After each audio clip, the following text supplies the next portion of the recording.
तो भाई लोग मार्वल की अपकमिंग मूवी थंडरबोल्ट्स का ऑफिशियल ट्रेलर हमारे सामने आ चुका है और भाई इस ट्रेलर ने मुझे बहुत ज्यादा इंप्रेस कर दिया है। अब बात करें चाहे इस ट्रेलर की विजुअल क्वालिटी की, इसके म्यूजिक सिलेक्शन या फिर इसमें जो बकी का जो विंटर सोल्जर वाला रूप वापस आया है उसकी, इन सभी चीजों की वजह से मैं काफी ज्यादा एक्साइटेड हो चुका हूँ। और भाई इस ट्रेलर के अंदर एक काफी बड़ी मिस्ट्री भी है जिसके बारे में बात करना तो बनता ही है। हेलो गाइस, सभी का स्वागत है सिनेस्पाई की एक और नई वीडियो के अंदर। ये ट्रेलर मुझे काफी ज्यादा वाइब दे रहा था एज ऑफ अल्ट्रॉन की, क्योंकि इसका जो ओवरऑल लुक है या फिर कलर पैलेट कह सकते हो वो काफी ज्यादा सिमिलर है एज ऑफ अल्ट्रॉन मूवी से। बट हाँ, अगर इसकी वाइब के बारे में बात करें तो भाई ये captain America the winter soldier वाली वाइब को पकड़कर चल रहा है। और कुछ पार्ट जो है मुझे ब्लैक विडो मूवी जैसे भी सिमिलर लग रहे हैं, जैसे एक्शन सीन्स वगैरह, जो कि भाई मुझे उस पिक्चर के अंदर भी अच्छे लगे थे। बट यहाँ पर डर यही है कि इस चीज को मार्वल किसी भी तरीके से फकअप ना कर दे, क्योंकि भाई ये पिक्चर जो है वो काफी ज्यादा प्रॉमिसिंग लग रही है। इसके अंदर अपने लुइस पुलमैन भी दिख रहे हैं बॉब का रोल करते हुए, जो कि भाई आगे चल के मालूम पड़ने वाला है कि वो सेंट्री ही होगा। और भाई इसके अंदर अपना बकी जो है वो विंटर सोल्जर वाले रूप में दिख रहा है, साथ ही साथ येलेना बेलोवा भी दिख रही है। और क्या एवेंजर्स टावर को वेल ने खरीद लिया है? इन सभी चीजों के ऊपर बात करेंगे इस वीडियो के अंदर। तो भाई वीडियो को पूरी देखना और अगर पसंद आए तो लाइक और सब्सक्राइब भी कर देना। तो भाई अब अपने एक हाथ को डिशवॉशर में नहीं धोते हैं, लेट्स गेट स्टार्टेड। तो ट्रेलर के स्टार्टिंग में हमें येलेना बेलोवा दिखती है घर के दरवाजे को नॉक करते हुए। यहाँ पर हमें मालूम पड़ता है कि ये घर जो है वो एलेक्सी सोस्ताकोव का है, जिसको हम लोगों ने ब्लैक विडो मूवी के अंदर भी देखा था। और भाई रेड गार्जियन के बारे में तो तुम लोग जानते ही हो कि ये रशिया का बनाया हुआ उनका खुद का कैप्टन अमेरिका था, जो कि भाई अब फेल हो चुका है। यहाँ पर येलेना जो है वो एलेक्सी की हेल्प लेने आई है, शायद इसी वजह से वो अपने लाइफ के बारे में उससे बात कर रही होती है। यहाँ पर हम लोग पीछे एक सोवियत प्रोपेगेंडा वाला पोस्टर देख सकते हैं जिसमें रेड गार्जियन ही बना हुआ है। अब यहाँ पर ये चीज क्लियरली दिखाई जा रही है कि ये जितने भी हीरोज यहाँ पर है, ये सभी के सभी जो है वो हार चुके हैं अपनी लाइफ में। यहाँ पर हम यूएस एजेंट को देख सकते हैं, यहाँ पर बकी को देख सकते हैं, ये सभी के सभी खुश नहीं लग रहे हैं अपनी करंट लाइफ को लेकर। यहाँ पर एलेक्सी से पूछने पर एलेक्सी बोल देता है कि हाँ भाई उसकी अभी की लाइफ जो है वो उसके लिए फुलफिलिंग है। बट भाई सोवियत का एक खुद का कैप्टन अमेरिका वाला रोल निभाने के बाद कोई इंसान जो है वो अपनी ऐसे नॉर्मल लाइफ के साथ कैसे फुलफिल हो सकता है, वो भी तब जब वो अकेले रह रहा हो। बकी को हम लोग एंटर करते हुए देखते हैं, आई थिंक ये कांग्रेस लग रहा है मुझे। और भाई जिस तरीके से बकी ने यहाँ पर ड्रेसअप कर रखा है, मुझे लग रहा है कि ये कांग्रेसमैन बन चुका है। और कांग्रेसमैन बनने के लिए भाई यूएस के अंदर इलेक्ट होना पड़ता है। तो भाई साहब मुझे ये चीज समझ में नहीं आ रही कि बकी ऐसे पोजीशन पे कैसे पहुंच सकता है। अब इसमें मेरी एक थ्योरी है कि भाई साहब बकी के जो रिलेशंस हैं वो वकांडा से काफी ज्यादा बढ़िया हो चुके हैं, और उसी चीज की वजह से वकांडा वालों ने शायद बकी को थोड़ा पुश किया होगा या फिर थोड़ा सा कुछ मदद करी होगी कांग्रेस में आने के लिए। बट आई डोंट थिंक कि भाई बकी यहाँ पर आने के बाद खुश लग रहा है, क्योंकि भाई falcon and the winter soldier के अंदर हमने देखा था कि भाई उसे जो है वो मदरीपुर वगैरह के बारे में कुछ मालूम पड़ चुका था कि वहां पर जो है वो ब्लैक मार्केट काफी बड़ा चल रहा है। और इस पूरे गेम को सुलझाने के लिए मुझे लग रहा है कि बकी जो है वो कांग्रेस में एंटर कर रहा है, ताकि उसके पास थोड़ी पावर हो, थोड़ी अथॉरिटी हो और वो कुछ फाइल्स वगैरह इधर उधर देख सके। यहाँ पर हम लोग यूएस एजेंट को अपनी फैमिली के साथ देखते हैं, बट यहाँ पर वो एक आर्टिकल पढ़ रहा होता है फोन के अंदर, एक न्यूज आर्टिकल। अब यहाँ पर ये सारे आर्टिकल वॉकर के खिलाफ ही बनाए जा रहे हैं, जिसको पढ़ के आई डोंट थिंक कि वॉकर भी खुश है अपनी लाइफ से। और भाई यही कारण हो सकता है कि ये सभी के सभी एक सुसाइड मिशन पर चले जाते हैं, जो कि भाई इनको भेजा जाता है वैल की टीम की तरफ से, क्योंकि भाई ये सभी के सभी वैल के द्वारा ही रिक्रूट किए गए थे। और भाई इनको नहीं पता होगा कि भाई वहां पर जाने के बाद लिटरली एक सुसाइड मिशन होने वाला है। तो भाई मेरे ख्याल से ये मार्वल की तरफ से उनकी द सुसाइड स्क्वाड है। इसके बाद हम लोग नेक्स्ट सीन में देखते हैं येलेना को, जो कि भाई एक ब्लास्ट के सामने खड़ी है। और आई थिंक ये ब्लास्ट येलेना ने ही करवा रखा है, बट ये न्यूयॉर्क नहीं है। यहाँ पर इन बंदों को देखकर और यहाँ पर जो लैंग्वेज लिखी गई है, ये चीज मुझे लगती है कि ये कोई मलेशिया की जगह है। फिर हम लोग येलेना को एक हॉलवे फाइट सीन के अंदर देखते हैं, जो कि भाई काफी ज्यादा कूल लग रहा है। बट यहाँ पर येलेना इन लोगों को मार देती है। आई मीन वो एक एंटी हीरो है, वो लोगों को मार सकती है। फिर येलेना एक वॉल्ट के अंदर पहुंचती है, जहाँ पर यूएस एजेंट, घोस्ट और भाई टास्क मास्टर भी आ जाती है। फिर यहाँ पर ये सभी फाइट करते हैं आपस में, क्योंकि भाई किसी को पता नहीं है कि अगला बंदा किस टीम से आया हुआ है। यहाँ पर घोस्ट और टास्क मास्टर का लुक जो है वो काफी सिमिलर तो लग रहा है, बट भाई ये दोनों के दोनों लुक जो है वो कॉमिक एक्यूरेट हैं। यहाँ पर घोस्ट का लुक काफी ज्यादा मिनिमल बना दिया गया है पहले से, और यहाँ पर टास्क मास्टर का जो लुक है वो इंस्पायर्ड है टास्क मास्टर के उडॉन वाली आइडेंटिटी से, जो कि भाई बनाया गया था चाइना में टास्क मास्टर की कॉमिक्स रिलीज करने के लिए, क्योंकि भाई चाइना में जो है वो स्कल वगैरह का मास्क शायद नहीं दिखा सकते हैं, पता नहीं। पर भाई ये मुझे मास्क पहले वाले मास्क से तो बहुत ही बेटर लग रहा है। यहाँ पर इन लोगों की फाइट में मुझे एक लोगो दिखा, जो कि है ऑक्स का। अब आई थिंक ये ऑक्स कंपनी का ही वॉल्ट है। तो भाई ये ऑक्स क्या है? तो भाई ऑक्स जो है वो कॉमिक्स में भी इंट्रोड्यूस हो चुका है पहले, लेकिन भाई इसके ज्यादा इटरेशन हमें देखने को नहीं मिले हैं। सेवरल कॉमिक्स के अंदर 2-3 इटरेशन देखने को मिले हैं, जहाँ पर इसका कभी नाम ऑक्स बताया जाता है, कभी इसका बोला जाता है कि ये OXE है। बट भाई जितनी बार इसका कॉमिक्स में अपीयरेंस हुआ है, ये चीज तो उसमें कॉमन आई है कि भाई ये कंटेसा वैलेंटीना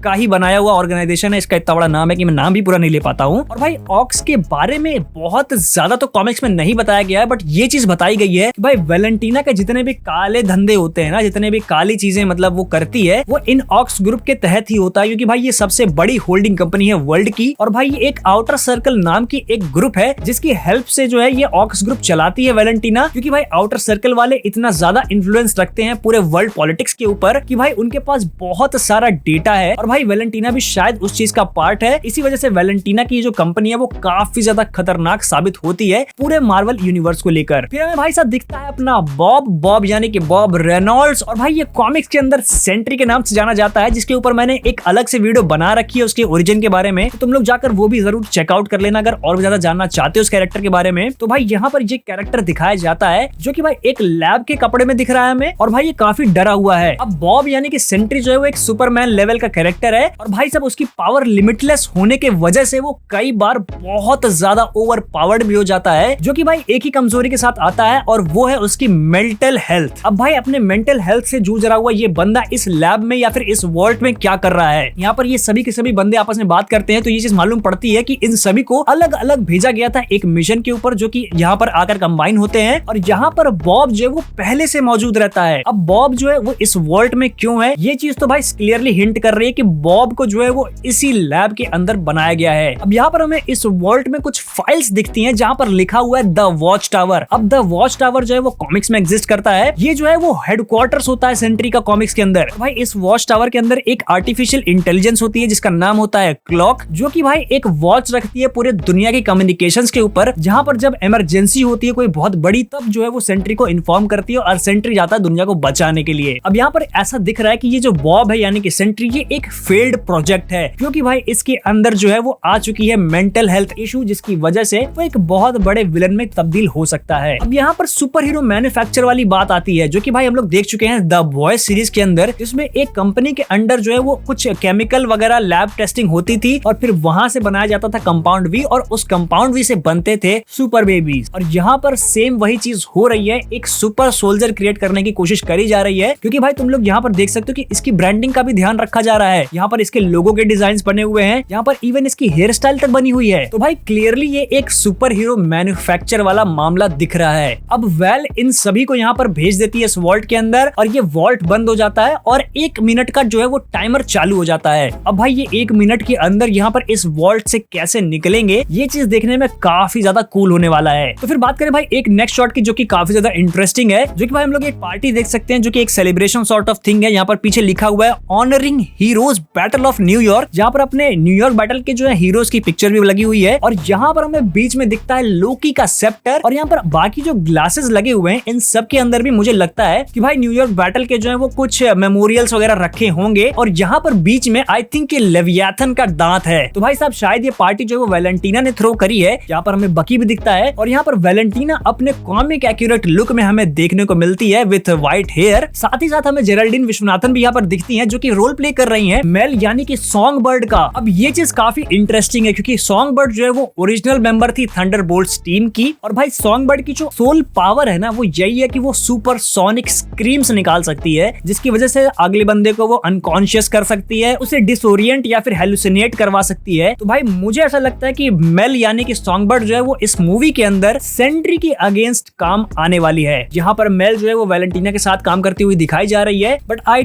थिंक यहाँ पर कुछ जो है वो बिट्रेयल वगैरह होगा। शायद थंडरबोल्ट्स की टीम जो है उनमें से कोई उन्हें बिट्रे करे, और हो सकता है कि अपनी जो सॉन्ग बर्ड है वो शायद वैलेंटीना को जो है वो बिट्रे करेगी। अब भाई ये सभी इस वॉल्ट से एस्केप तो कर जाते हैं, बट शायद अपना ये जो बॉब है वो हाथ आ जाता है ऑक्स के सिक्योरिटी गार्ड्स के। अब यहाँ पर शायद कोई फाइट सीन होगी, ये बच के निकलता है या नहीं निकलता है, ये चीज हमें बाकी आगे वाले ट्रेलर्स में मालूम पड़ने वाली है। बट सेंट्री का सूट कैसा होने वाला है ये चीज देखने के लिए मैं काफी ज्यादा एक्साइटेड हूँ। आगे हम बकी को देखते हैं अपना वाइब्रेनियम वाला हाथ एक डिश वॉशर में धोते हुए, जो कि काफी लाजमी है भाई, धुल सकते हो, लोहे का ही तो है। बट फिर हम येलेना को देखते हैं एक लैब के अंदर कोई सिरम उठाते हुए, जो कि भाई गोल्डन कलर का है। और अगर तुम लोगों ने मेरी पुरानी वाली सेंट्री की वीडियो देखी है तो तुम्हें मालूम पड़ जाएगा कि ये है गोल्डन सेंट्री सिरम, जिसकी वजह से जो है वो सेंट्री को बनाया जा रहा था। और भाई अगर ये सिरम किसी के हाथ लग गया ना भाई, बवाल मच जाएगा भाई पूरे एमसीयू के अंदर। तो भाई साहब मेरे हिसाब से ये काफी ज्यादा एक इंपॉर्टेंट मटेरियल है एमसीयू के अंदर। और भाई साहब हमें यहाँ पर इस सिरम का मेकर भी दिखता है। अब भाई ये काफी ज्यादा वाइल्ड थ्योरी हो जाएगी, बट मुझे ऐसा लगता है कि ये बंदा जो है वो है अब्राहम कॉर्नेलियस, जिसने भाई कॉमिक्स में वेपन एक्स प्रोग्राम को चलाया था। आई मीन अब्राहम कॉर्नेलियस का यहाँ पर दिखना भाई क्लियरली हिंट कर रहा है एमसीयू की एक्समैन मूवी को। एमसीयू में एक्समैन अभी आने ही वाले हैं और अब्राहम कॉर्नेलियस मुझे नहीं लगता कि सिर्फ एक सिरम पर काम कर रहा होगा। तो भाई यहाँ पर इस बंदे का दिखना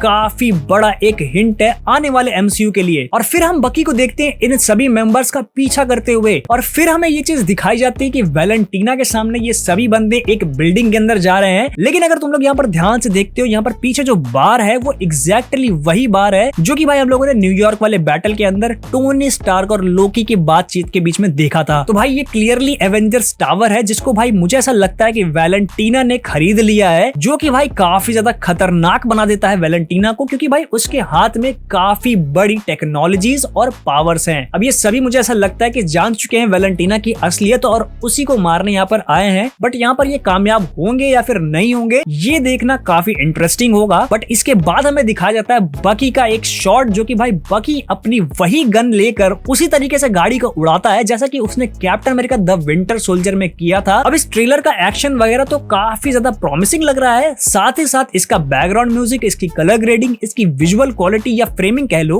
वो सभी के सभी टॉप नॉच लग रहे हैं। अब एमसीयू को जो है वो इस पिक्चर को क्लियरली नेल करना पड़ेगा और इसके आने वाली आगे की 2-3 मूवीज को भी, तभी मैं मानूंगा कि भाई एमसीयू का जो है वो प्रॉपर कमबैक हो चुका है। क्योंकि अभी तक हम लोग सिर्फ मीडियोकर कंटेंट को देख कर ही अपना मन बहला रहे हैं और कह रहे हैं कि भाई चलो ठीक है चलो ठीक है। और भाई ये चीज भी कंफर्मेशन आ चुकी है कि भाई स्कारलेट जोहानसन जो है वो इस पिक्चर की एग्जीक्यूटिव प्रोड्यूसर है। तो भाई मेरे तो काफी हाई होप्स है इस मूवी को लेकर। साथ ही अभी तक सेंट्री का कोई लुक वगैरह रिवील नहीं किया गया है, सिर्फ उसका लोगो दिखाया गया है, जो कि भाई ठीक ठाक सा लग रहा है मुझे। बट मैं कॉमिक्स वाले को ज्यादा बढ़िया तरीके से प्रेफर करता हूँ। लेकिन भाई तुम लोग के क्या थॉट्स हैं इस ट्रेलर को लेकर या फिर इस मेरी वीडियो को लेकर, वो तुम कमेंट सेक्शन में जरूर बता देना। तो भाई साहब यही था इस ट्रेलर का ब्रेकडाउन मेरी तरफ से। बाकी तुम लोग को ये वीडियो पसंद आए तो लाइक कर देना, तुम्हारे कोई दोस्त जो कि मार्वल फैंस हो तो उनको मेरी वीडियो जरूर शेयर कर देना, और ऐसे ही मजेदार मार्वल की ट्रेलर ब्रेकडाउन्स देखने के लिए मेरे चैनल को सब्सक्राइब करना बिल्कुल मत भूलना। तो अब मैं भी चलता हूँ, मुझे भी एक सुपर सोल्जर सीरम पीना है।